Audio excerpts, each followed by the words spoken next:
Interesting, all the protests that are going on. They've been going on for weeks and in some countries months. So I'm sure they're not going to be letting up anytime soon.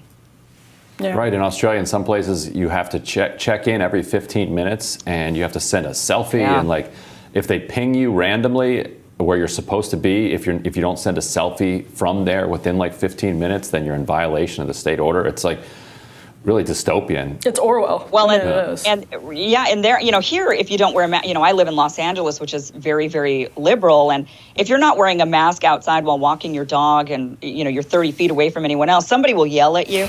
But in Australia, the police will actually wrestle you down to the ground and arrest you. The protests in Europe, really the reason that people are getting out into the street is to make sure that their countries don't turn into what's happening in Australia. And you'd think the American media would care about that, but I think it's very telling that they don't. Restaurants, cafes, other indoor venues, and even ride public transportation.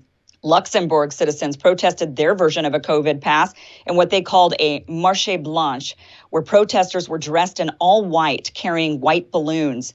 The new mandate, which takes effect November 1st, excludes the ability to test negative using a low-cost at-home test. Instead, citizens will be required to show either proof of vaccination or get tested professionally out of cannons and rubber bullets.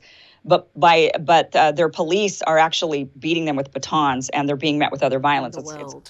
But first, to the US, where the leader of the free world had this important message to impart. There you go, Tim. Thank you. Thank you, pal. AFL-CIO State President.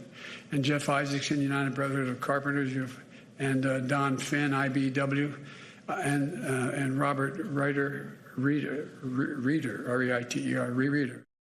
If I can digress for just a second, last night I was on television. I was on the telephone, at any rate. Oh, dear me. Despite the media protection racket, President Biden's poll numbers have plummeted, particularly with independents. As they say, you can fool some of the people all of the time and all of the people some of the time. We cannot fool all of the people all of the time.